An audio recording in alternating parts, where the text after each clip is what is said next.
Greetings, everybody. Happy Monday. Welcome to a special evening edition of Deadline TV. I'm Craig Fahle. Thank you very much for being with us tonight. And we are going to be talking about what is going on in the restaurant industry right now. Obviously, with COVID-19, there is a lot of uncertainty in this industry. So we figured that we would talk to some of the people who are operating some of the more successful restaurants in our community that have gotten a lot of fanfare over the last few years and have actually really developed a nice rapport with their customers, to only see all of it sort of come to a screeching halt as a result of the restrictions from COVID-19. So joining me today, of course, Alan Lengel, who is the editor and co-founder of Deadline Detroit, is with me. Hey, Alan, thanks for doing it. We also have with us Sandy Levine, who is the owner of Chartreuse, which is in the Park Shelton in Midtown Detroit. We have Tony Sacco, who is the owner of Mootz Pizzeria on Library. It's not on Library. Library. Yep. It is on Library Street. I was right. Mootz Pizzeria in downtown Detroit. And of course, we have Mark Joslia, who's the owner of Wright Company and the Peterboro, and also a partner in the Bad Luck Bar in downtown Detroit. Thank you all for joining us on a Monday night. A little bit unusual because typically this would be a very busy weekend, I'm guessing, in the restaurant business. And I guess I'll start with you on this one, Mark. Here we are. We'll talk a bit about what we thought at the beginning of this, but typically, would this be an important weekend for an establishment like yours? Well, this would have been movement weekend, so we had the electronic music festival. So, and obviously, a lot of people would go out of town, so it was a little bit of an indifferent weekend. But it is the official start of summer, and we look forward to a lot of great events that we're going to be downtown, including the auto show, the golf tournament, the Grand Prix, which have, of course, all been canceled since the COVID hit the area. Well, and again, when this hit the area, we didn't know how long this was going to last. Initial projections from certain political figures were suggesting this is going to be short-lived. Others were suggesting it could be a little bit more drawn out. Sandy, I'll give you an opportunity to answer this one. When this began, what were you thinking? And were you thinking this is just going to be a temporary bump, or did this seem like it could potentially be a threat to the survival of your establishment? Yeah, I mean, it changed constantly, even in the first, couple of weeks. I remember at some point in February, my brother travels to Asia a lot for work, and I remember him telling me at that point and just being really, kind of shocked by it. And then, we would start to hear these things about like, you need to start preparing, for this. I kind of thought like, how, I don't know what that means. Like, how do you prepare for something like that? So we kind of just, went about our business. And then, in early March, we started to see business taper off and things start to escalate a little bit more. And then that last week leading up to the shutdown, our business, I think by the time that weekend came around, we were down like 80% or something like that. So, at that point it was pretty devastating. I think once the shutdown happened, it was almost a little bit of a relief because we knew that, operating a full restaurant with a full staff with, 20% of the sales that you're used to, obviously is not sustainable for very long. So once we were able to shut down, and kind of know that most of our staff was somewhat taken care of with unemployment, that was a little bit of a relief, and then we could kind of regroup from there. Well, Tony, I want to get your take on where you were at the beginning of this thing too, and what you were thinking when March rolled around and we started to see some real restrictions. Well, I was kind of, quite honestly, quite surprised. We had, I can remember we just came off by one of our best weeks, and the very following week, it's like business just dropped in half, like instantaneously. And I thought, what the hell is going on? Could it be this virus thing going on? And sure enough, it was. We did close down for a week at the beginning because we just didn't know, how we were going to continue on and doing, we actually got down to where we're like 20% of what our normal sales were. So, as far as operating with a full staff or any kind of staff, there was a little bit of relief. Yeah, that 20% number keeps coming out. Our whole business model now. We're creating a lot of different packaging and promoting our carry-on delivery, which is something we haven't done because we didn't need to. So now we're kind of shifting gears and doing it pretty rapidly. So yeah, it's pretty much. Let me ask you for all you guys, how scary was it for the business when you suddenly see everything screeching to a halt, and then the uncertainty of just when everyone was shutting down and everyone was scared. I mean, were there thoughts of, can I continue on, or was there always a thought that we'll work our way through this? Well, like you said, nobody thought it was going to go as long as it did. We always actually at the Bad Luck Bar on Thursday before the shutdown, and some of our staff were concerned about the small quarters that were there and the possibility of transmitting it. So we shut down the Bad Luck Bar on Friday and Saturday with the intention of trying to be a little proactive, such a small space, and let's see what happened. But I don't think anybody was concerned that it was going to last 3 months or maybe longer. So I think most people could rebound after a couple of weeks, have some reserves, and say, well, we'll recoup after that happens. But this has been much longer than I think any of us expected when the governor actually said that we're going to shut down the restaurants and bars. Well, you mentioned, of course, that some of your staff were concerned about the close quarters, especially at Bad Luck. But has that been the experience for all of you, that you had employees who were concerned about working conditions and whether or not this was safe? Because at that point, maybe it seems like it is easier to make that decision to close down, knowing that your employees wouldn't feel comfortable. Yeah, for sure. I mean, I'm at risk. I had pneumonia twice in 2018. Doug, my partner, is at risk as well. So, we were concerned ourselves, and obviously our staff was. I think in the first few weeks, everybody was just kind of shell shocked and didn't really understand a lot of the intricacies of how everything worked. But we also kind of once the shutdown happened, we just kind of stopped. And I don't know how long it was before we started Curbside again, but it was, I guess maybe a month or something like that, for that reason. Let me ask you, the governor continues to push the stay home order. And I know the Restaurant Association, I did an interview with the CEO, who is hoping for a May 29th opening in the dining areas for everyone. Do you feel is the governor doing the right thing, or is the governor going too far here? I think she's doing the right thing. Too far. Okay, well, all right, we got two competing opinions here. We'll go with Mark and then Tony. Go ahead, Mark. Yeah. The only thing I would say that I don't like is that I don't think she's given us a whole lot of leeway. She just extended it, 5 or 6 days before it happens. So planning in the long term isn't really fair to some of the restaurants. The only thing I would say is that I had this conversation with a couple of restaurateurs last night, is that if, God forbid, it comes back stronger and worse the second time around and say October, that there's going to be restaurants that will truly never recover. With the SBA loans, the EIDL loans, and different things that we're giving to people that will have to be paid back over time, if the holiday season or the better quarter of the year is shut down again because of a second wave that's even worse, then a lot of us are going to be in some serious trouble. Exactly. Yeah, if I could jump in, those payments for the PPP start in November for us, and it fluctuates a little bit depending on when you got that money, if you got the PPP loan. But if this starts again in November and those payments are due, then that's going to be kind of lights out for a lot of businesses. So I know that we're not going to open whenever she says that we can. I don't think we're going to open immediately right after that. I think we're going to give it at least 2 or 3 weeks just to sort of like see how things kind of settle. And you're doing Tony, carry out right now. I did want to give Tony an opportunity to respond to that first question real quick, and we'll come back to you, Alan. Sorry about that. Sure. Got to play a little traffic cop here. So I understand everybody else's feeling here. My personal feeling is that we are doing carry out and delivery, and I would not be the least bit afraid to open up the minute she gives us the okay, with social distancing and masks and whatnot. I mean, you see all these other stores like Lowe's and grocery stores that are packing them in. I don't see how we could be any worse.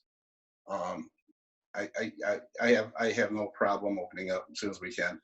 Well, go ahead, Alan. I was going to say the governor has opened up northern Michigan, and they seem, from what I hear, the bars are hopping and the restaurants are hopping, and Traverse City is hopping, although the people are nervous a little bit up there. I think one of the orders, if I'm correct, was that restaurants could fill up to 50% capacity. And the question would be, how long, or could you operate, or is it worth operating a dining room with only 50% capacity? I think it is. It all depends on how long it goes. We have to understand that people aren't going to come out in droves again until there's something in society that actually gives them the confidence. Say, and I pinpoint September, like say, for instance, if the children go back to school, if Right. kids go back to school, if kids can gather in a classroom, regardless of how they structure it, then it ought to be build the confidence that it's okay to go out more, so on and so forth. But it's going to take a while before we get to that point, anyways. I think with the carry out and 50%, we would be fine. Would we be fine forever? No, but we'd be fine for a period of time before we'd have to be concerned. So, And I mean, just to piggyback on that, for at 50% for Chartreuse, obviously carryout was almost, we did almost no carryout at all before this started, and it's helped us get through, in terms of paying rent. But at 50%, even if our carryout business continues to do well, it's certainly not sustainable with the staff that we had before. We would have to cut back fairly drastically. Well, and obviously food is an important part of what you guys do. That's what you're known for. People are going for the culinary experience. But I mean, let's be honest. I mean, alcohol is a big part of what you guys do as well. Taking that away from your margins, from your bottom line, what has that done? Because like you said, you're managing to pay the rent, Sandy, but without that as a key component of your business, how long can you last? Yeah, it would certainly help. I mean, there's that legislation going on right now for curbside cocktails, and I know Mark, if Bad Luck was able to do that, I don't know if they would or not, but that would be huge. We have the Oakland in Ferndale that would be a game changer because we don't serve food there. All we have is cocktails. So if we were able to do that, it would be really, really helpful. Now, Sandy, you mentioned rent, and I think two of you guys, Mark and Tony, I think you. Both in Dan Gilbert. Dan Gilbert buildings, Yeah. and you guys have gotten a break. Has that been helpful? And Sandy, has the landlord given you any kind of break? Not as of right now, no. Okay. yeah, it's obviously been helpful because they were very proactive, and we had March, April, and May, and then there was also a survey that they sent out that if we met certain criteria, we might get June for free as well. So it's been very, very helpful. And with that being said, back to the question before that, when we do open, like Sandy said, he's not going to open right away. It's going to take us a little while to actually figure out through the restrictions how to do this properly. And then even when we do, I think we would, I would almost positively say that we would only open Thursday, Friday, and Saturday whenever we do open, to see how the customer flow is. We would take reservations, which we have in the past, to be able to stagger people in and keep them separated. And then as demand comes, we would look at Wednesday, maybe Tuesday, Monday. But I don't think anybody's coming downtown in Detroit on a Monday to come eat at the restaurants during this situation with no events. So it wouldn't be fiscally sound to do that. So I think we start with the weekends, we work our way through that. And like Sandy said, we'd probably take about 2 weeks to not only get it structurally set up, retrain the staff, and do some different things to make sure that we're going to do this properly. Well, we actually got a couple of questions that came in online here. One of them from Carolyn, who says, wanted to ask about, with curbside and what that's meant for you to be able to do curbside. Has it allowed you to stay afloat financially? Or, I mean, is it enough to tread water for now, or is it not sufficient? Tony, why don't you go ahead and take that one first? Want me to take this? Sure. Yeah, I mean, for us, we're probably about 20% of our normal business. If it wasn't for the rent, the PPP money, and the bank working with us, yeah, we would be digging in our pockets pretty deep. So has it helped? Yes, it's helped, but nowhere near where we need to be. Okay. And I was going to mention too, I was just down in Toledo a few days this weekend because I have some friends down here. And based on what I could see, I was surprised that the restaurants weren't busier than they were. So I think it might be slow coming back, even when people are able to come out. When we get the okay, I don't think people are going to be flooding the doors if it's anything like what I've seen in Toledo. Well, yeah, I want to ask you guys. You talked about some of the programs that have been made available to you. You got some rent assistance for at least two of you. There's been the Paycheck Protection Act and all this different stuff. Do you feel that the government has responded in an effectual way here? Has it been something that has been good, or has it been confusing, difficult? Any words you want to describe it? Go ahead. Yeah, I think. Want Well, to take I this think. one or Oh yeah. Well, okay. Why don't we Yeah, go ahead, let Mark? Mark go first? Yeah, with the loan situation, like Sandy referenced earlier, we're bringing back people because it's necessary in order to have the forgiveness. Now, depending on how long this goes, it may not benefit any of us if it goes long enough to where we just keep paying staff to try and come in so we get the forgiveness to have the benefit of it. If the opportunity to reopen our doors doesn't come sooner as opposed to later. So it's going to be quirky for a lot of us to manipulate. Like I said, we're all good right now, but if this goes another month or two, then all that money starts to get eaten up, and then we're back in the same boat again. I have a question. Oh, go ahead, Tony. You wanted to answer that as well. I was going to say the other problem is that they're only giving us 8 weeks to use this money.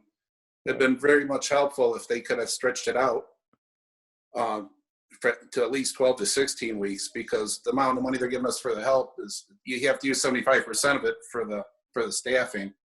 Yeah, we basically decided that we're not going to utilize the PPP for payroll under the current the current requirements, because the time period is it's half over already, and a lot of our staff either doesn't want to come back or is at risk, and we're not going to force anybody to come back or threaten to kick them off of payroll or whatever. So we basically gave up on that as it is now, and there's talks I think in Congress about kind of fixing it, hopefully retroactively, to extend that 8-week period to at least when we can legally open our dining room, and so that's what we're kind of holding out hope for now.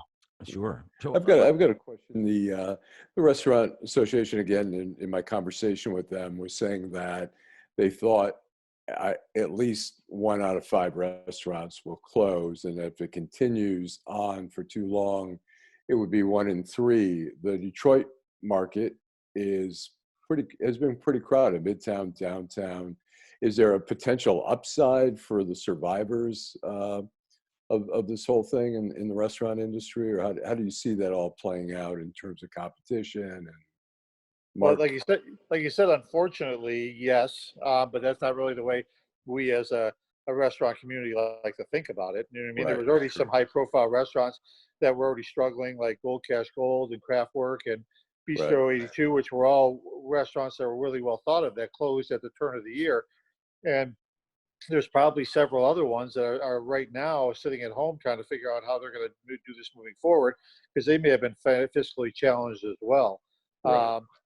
So yeah, I mean, the people that will survive will have the benefit of the marketplace having less options.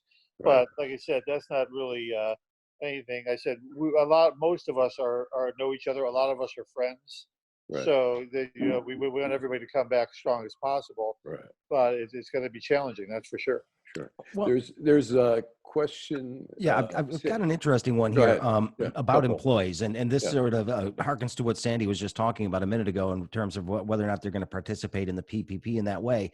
When you look at your employees and their situation right now, given the additional federal money that's coming in for unemployment, are they better off collecting the unemployment from the state and the federal government at this point in time than they would be at continuing to get their paycheck from one of the establishments? I don't know what the staffing pay situation is at those places. Are they better off with what the government has done in terms of unemployment, or would they be better off with PPP paychecks? I think it's close. I mean, It's close. Go ahead, Tony. Yeah, go ahead, Tony. No, I would say they are better off in most cases. If they're looking at the short term, they're better off, and that is a problem. And that's why it'd be nice if they could stretch out the PPP a little bit longer for us. But yeah, it's absolutely a problem. Are you having We have problems hiring people to come in because of that, or are some people saying, no, I'm good, I'm gonna ride out the unemployment, or What's Yeah, the yeah. general sentiment out there? A lot of them aren't even bothering to tell you that, but we have some pretty good loyal people, and some of our management, we're taking pretty good care of them because they are working. But Right. yeah, at this point, once we get to okay, and if we need, if we need to bring some of them back, and for the another 2 months, they're going to make as much staying home, or maybe even more. There's not a lot of enough for them to come back, so that's going to be a bit of an issue. Well, what are you guys hearing from your customers? And what kind of questions are you getting from them? One of the questions that came in online is whether or not there seems to be evidence that patrons are wanting you guys to reopen at this point. Are they anxious for you to reopen? Are they feeling frustrated, or do you think that they're willing to wait it out until it's safer? The thing, a lot of ours are willing to wait. I think, the majority of the people that we know that have ordered curbside have, just kind of expressed gratitude for us opening, I guess, and just being happy that they can have our food. But just kind of that sort of mentality of like, we will, whenever it is that you open, we'll be there. And I think they're willing to wait for that. Yeah, and we've had a lot of great response of great customers that have moved parties or postponed some things and said, well, we'll reschedule them in the fall because they want to support. You know what I mean? I think there's a lot of the restaurants that have had a good following, a good clientele, and they want to support you. It's probably going to be more after September, October than it will be August. But that's why we just have to, continue on with things like the curbside delivery, the minimalist of the weekends, and just try and string this along as long as possible until hopefully the Conference Society comes back. Do you guys, when you're doing curbside and delivery and all that, do you sense any customers who are kind of jittery about, hey, don't get too close, just leave it there? Or do you feel there's some discomfort level there, or are people comfortable with the curbside? I feel a little bit of that. Some people don't have a second thought, but other people are very cautious. I mean, I've walked pizzas out to a car where they roll it around, just set it there. If you just put it in my trunk, they don't want us to come anywhere near them. Yeah, a lot of people are scared out of their wits. I think I'm one of them. I'm more scared. I'm the one who brings the food out to the car, so I'm usually more freaked out than the guest is. And are all your health, what do you anticipate in terms of if the dining room does open, in terms of, I guess there's all these recommendations that the workers wear masks, that people get their temperatures taken. How extreme do you think it'll be for people to be comfortable without a vaccine? I guess Mayor Duggan was saying he doesn't see restaurants and bars and casinos being filled until there's a vaccine, which he says could be another year. Is that a scary thing to hear, or? Oh, absolutely. I mean, it's a long time from now, so we hope that the public confidence comes back if the vaccine won't be available for that period of time. I mean, like I said, I don't think most of these restaurants will be able to sustain it with limited amount of participation inside the restaurant and carry out for a year. Is there any upside at all to having the space be vacant right now and not filled with customers? I talked to another restaurant owner who we approached to join us tonight, who could not do it, but said that they were doing some work on their kitchens right now because they haven't had an opportunity to do it. But now they're actually getting some work done in the kitchens because they can. And this is the only chance they'd ever really have to do it. Has anybody been taking advantage of the fact that the rooms are actually, empty, with the exception of the guys who are prepping the food right now? We had already closed the first week of January to have some work done at the Wright Company. So unfortunately, we already took 8 or 9 days to revamp the kitchen, get some new equipment, and after, we've been open over 6 years now, so modernize it a little bit. So obviously we didn't have the foresight to see this was going to happen, or say that later we could do this, but we had already, so we did not, basically, because we already did it in January at the beginning of the year when it's usually slow, especially with the auto show moving. Yeah. And Craig was mentioning this earlier before some of you guys came on about the possibility of carry-out cocktails. Do you see that as a possibility, and would that help the bottom line? I think it would help tremendously. I don't know whether it's a possibility or not. I know that the MLCC has been pretty against it, but there is legislation that I think sounds like it, could be bipartisan, in the state Congress. So I'm really, really hoping that comes through, because I think it would be huge for us. Well, I mean, it certainly seems as if the state has been very reluctant to do anything that sort of,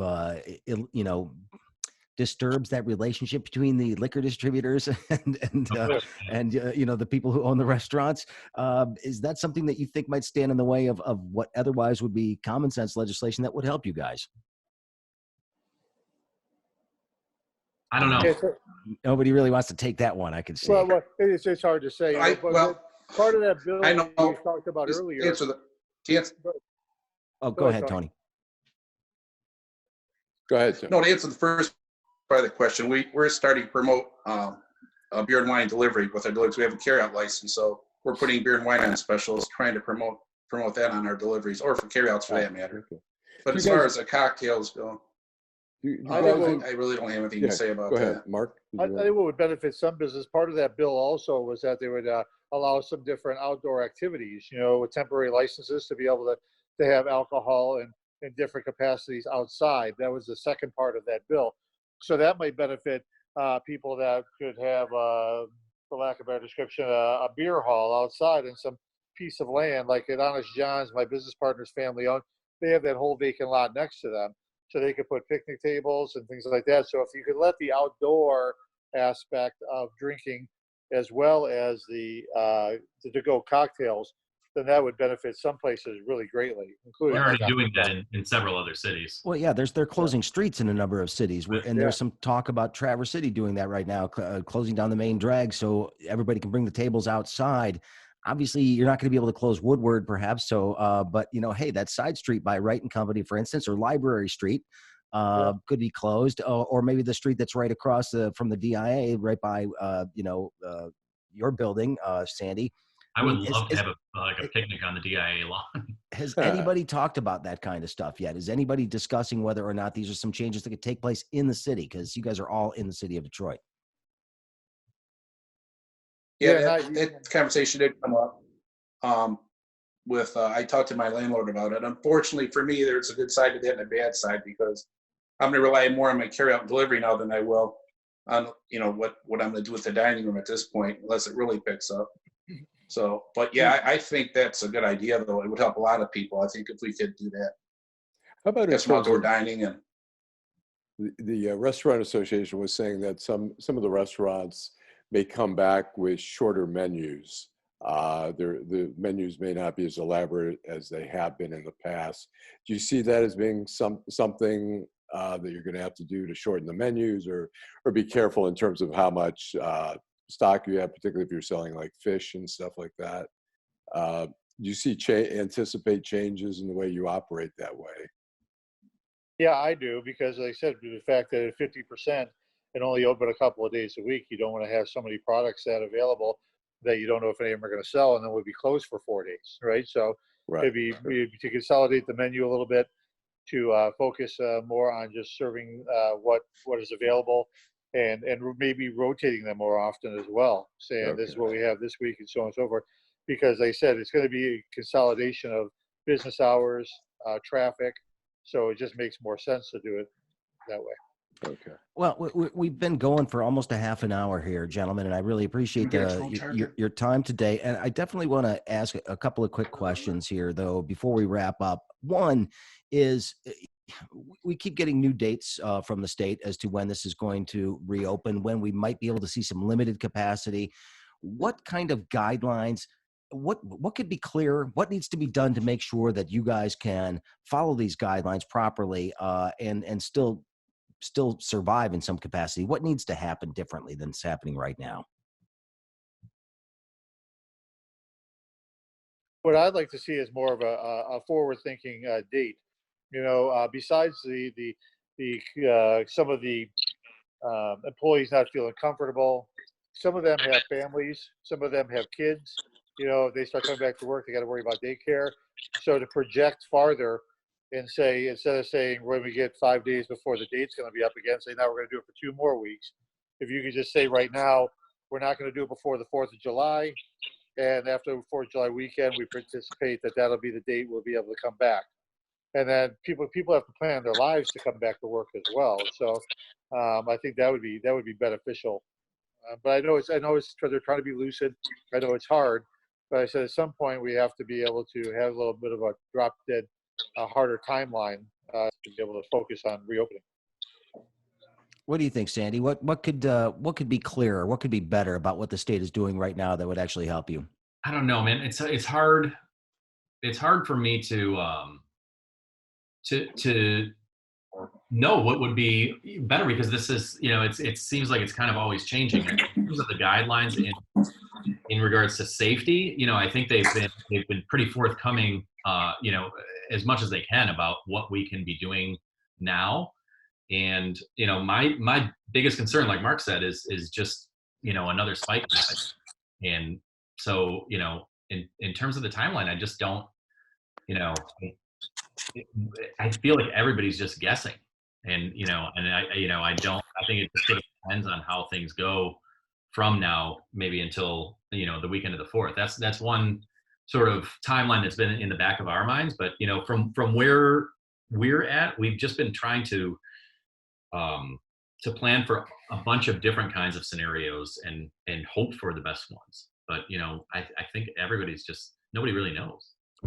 Well, I have to ask this too. When you see footage of other states reopening, like, and then of course we've got the videos that's been out of the last couple of days of everybody in the pool bar down in the Lake of the Ozarks, and you see people rushing back to restaurants in places like Georgia and everything else. Are you jealous of what's happening down there, or does that scare you a little bit? It scares me. Sandy's not ready. Yeah, it's definitely concerning. Like you said, we don't want to do this all over again. I mean, we want to. Like I said, it's hard to gauge, but what I really don't want to do is be shut down again. Once we start gradually opening and be able to move forward, we hope that that's not necessarily the end of it. It's always something we're going to have to deal with. Will be the end of the closures. That's really the goal. Because like I said, even Wright Company, if we lose all the parties and buyouts and everything through the holiday season that we have, and all we always have had, then I can't guarantee that through 2021 we will be in business if this gets closed down for a substantial period of time in the fall again. So I would rather wait. I would just rather wait and have everybody just relax a little longer. It's been 3 months. We can wait 3 more weeks or 4 more weeks, and then we can hopefully get back to a better situation. Do it the right way. Everybody's different, but June and July, that's much better for us than if we're shut down in November, December. I mean, it's not even remotely comparable. Yeah. Wow. And somebody's asking, do you think politics are playing a role in your business not being able to open using common sense approaches? And I think that's obviously, we've seen a lot of controversy in the state and we've seen protests and stuff. But Mark, you were saying you thought that the governor was taking the proper approach. Is that fair to characterize? Yeah, I think there is a power struggle. Obviously, the president, part of the payment protection program and the timeline that they set for that, as Tony has mentioned earlier, was to get people back to work to help stimulate the economy. Right. It was, and so it made sense for them to go, hurry up and use this money and get people back to work so the economy gets better again, as opposed to saying, we will do this for you, but we'll do it in May, and then you have till the end of the year, and do it to where it really logically does really help restaurants. Right. So there's always been some political dynamic. I think it's very, very unfortunate that this happened in an election year. Yeah. I think that, it would have been a different dynamic if this was 2 years earlier or 2 years later. I mean, it ain't helping matters that it's an election year. So it seems like I was going to say the Payroll Protection Act, the payroll coverage really is, as you say, is for 2 months. And when you guys still can't fully operate with your staff, it almost doesn't make sense to get it if you aren't covering the payroll, and then you end up just having to pay that money back. I mean, for some businesses, they find that a good idea, that they get some capital and that they're able, I guess you have start paying it back within 6 months at a 1% interest. It has to be paid back within 2 years. So it's the rates are obviously pretty reasonable, but still, as you say, there's probably, particularly for restaurants that can't operate, it doesn't make sense. It doesn't make sense for you guys to bring back all your employees when you don't have a dining room. Well, Yeah. and those employees are going to be losing that extra money if they are indeed getting the unemployment. That's going away for a lot of them in July unless there's an extension. So I think this is going to be coming to a head at some point pretty soon. Well, And we should. there's one more question, ahead, and I think the answer is pretty simple, but someone was asking if any of the landlords have been, it sounds like not, any of the landlords have been using this as an opportunity to maybe end leases, but it sounds like they're trying to do everything to keep you guys in your place. Is that fair to say? That would be, you know, unless, I mean, well, we're a Bedrock property, as Tony is as well. That would be a really bad PR move on their part. Right. So I'm just saying, you know what I mean? That would, if something like that happened to us, I'd be the first one talking to the Free Press and News and everybody else that wanted to listen to me going, this is what happened to us. You know what I mean? Like, we've been here 6 years. We paid our rent. We were good tenants. We supplied good commerce in downtown Detroit, and this is the thanks we get. Right. You know what I mean? So, Absolutely. Agreed. Yeah, I'm very confident that our landlord wants us to, you know, to stick this out and survive it. Well, one last question for all of you, and you know, as you look forward, you've been going through this for a few months now. What have you learned about your business skills and about your businesses that you didn't know before? Well, I'll jump on this one. I mean, I've been in business a long time, and all my experience and all the years, I finally realized how much it's really helped me through this crisis, because this is exactly what this is a crisis. So it's, yeah. So I really benefited from all my experience, and yeah, that's pretty much where I am. All right. Anybody else want to tackle that one? yeah, when I first moved back here in 2007, opened a Royal King Puck restaurant, the MGM Grand, and then I was supposed to leave in 2009 after my commitment was up, and then the economy went bad, you know, and everything changed. So we were drastically doing business. The hotel may have been for sale. They were talking about people taking pay cuts, you know, to keep their jobs and things of that nature. So I think what will happen in this scenario, the same thing that happened, you know, 10, 11 years ago, is that we will when we do reopen, we will do it more intelligently, right? And then we'll relook at everything. And not that we weren't. I mean, a lot of restaurants were very successful before this happened. So we weren't so worried about a dime here, a nickel there, or whatever. We're all going to be extremely fiscally more responsible. We're going to be smarter the way we're going to do business. We're going to be smarter the way the menus are engineered, how we staff the places, and things of that nature, because we'll have to, and then it'll be the new normal of how we're going to do business moving forward, just like we did at the MGM. So, All right. Well, I think we need to wrap it up, though, but I certainly appreciate everybody giving us their valuable time, because we know that you're all busy and trying to work. So Sandy Levine, owner of Chartreuse, thank you so much. And real quick, I'm going to give you each an opportunity. Sandy, you're doing, people are allowed to get food. What can they do at your place right now? Yeah, so we're doing curbside delivery Thursday, Friday, and Saturday from 3 p.m. to 7 p.m., but you can order online at our website, which is www.chartreuse.com. You can order that 24/7. Excellent. Tony Sacco, owner of Mootz Pizzeria. So what have you got going on right now? Alrighty, so we are open 7 days a week. We open 4 o'clock till 10 o'clock every day. Fridays, we do extend that a little bit. We're open at 1 p.m. for lunch on Friday, with the exception of that, it's 4 to 9, and you can all order online and have delivery or carry out. All right, very good. And Mark Josely, again, of Wright Company, and also the Peterboro and Bad Luck. What do you have for people right now? yeah, Peterboro is open 5 days a week from Wednesday through Sunday because it makes more sense. So it's Chinese food. It's technically a true carry-out concept. At Wright Company, we are open on Wednesday through Saturday, 4 days a week, and both places for 4 to 9 on those days. All right. Well, we certainly appreciate all of you for joining us tonight for this special evening edition here on Deadline TV. Alan Lengel, thank you once again for your assistance. I always appreciate that. Guys.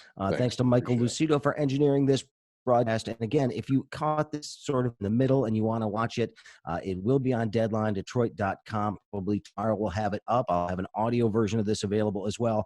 on my podcast, The Craig Fahle Show. You can find it there. And again, thanks for all of your questions that came in tonight. We appreciate the fact that you're watching, and we'll try to do this stuff more often. I enjoy doing it. So thanks everybody for watching. Thanks a lot. Memorial Day. Everyone. Hopefully, thanks to everybody who served this country, and for those of you who have lost relatives in service, the ultimate sacrifice. We appreciate it, and can't say anything more than that. Thanks everybody. Have a good night. Thank you. Thank you. Thanks. Thank you, guys. Bye-bye. Thanks. Yeah, take care.